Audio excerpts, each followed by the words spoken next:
We have agreed a set of principles and guidelines on a Syrian-led transition that any political settlement should deliver to the people of Syria.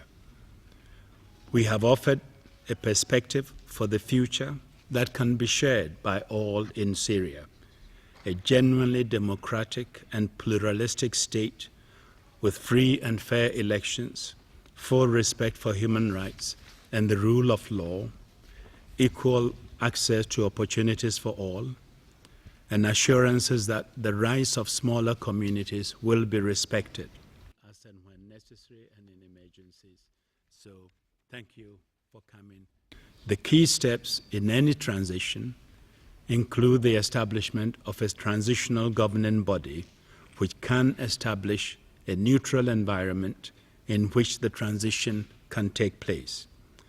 That means the transitional governing body would exercise full executive powers.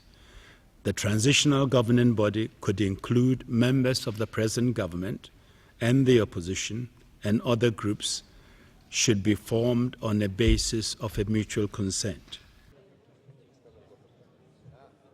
The action group has pledged action, and they are sending a message of determination and hope.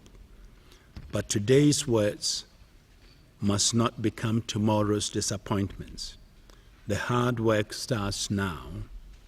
We must work together to implement what has been agreed. We cannot do this alone.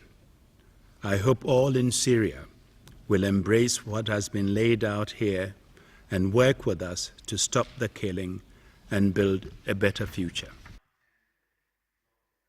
Mr. Hague to make a statement. The 5 permanent members of the United Nations Security Council welcome the outcome of the Action Group for Syria in Geneva on the 30th of June.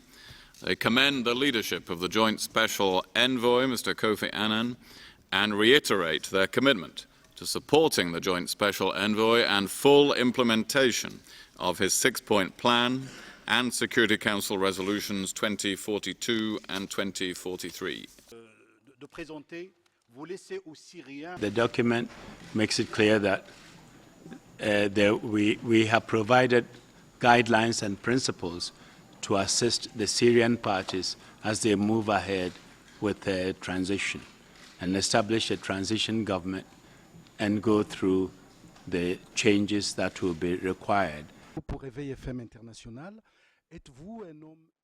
I think the government will have to be formed through discussion, negotiations, and by mutual consent. And I will doubt that the Syrians who have fought so hard for their independence to be able to have a say in how they are governed and who governs them will select people with blood on their hands to lead them. This meeting began under the shadow. As I've always maintained, is when the international community speaks with one voice, that voice becomes powerful and has an impact. And I think we are seeing the international community coming together, and their unity and cooperation can be lifted to a higher level, and is beginning now. In these sort of situations, leaders and people engage in it say things today that may change completely tomorrow. And sometimes messages are issued and the intended target may be different from those who receive them. I expect the Syrian parties to cooperate. I expect them to understand the gravity of the situation. I expect them to understand that the strong transformational wind which is blowing today cannot be resisted. At least it cannot be resisted for long. My name is Mohammed Furnum. When the time comes for me to ask him to designate an empowered interlocutor for us to continue the process, he will be prepared to do so. And that is one of the first things. When the process starts, he would be expected to do, and the opposition would be expected to also name their interlocutors so that we can start the ball rolling. Or it's not an issue anymore, or was not a target of your consensus?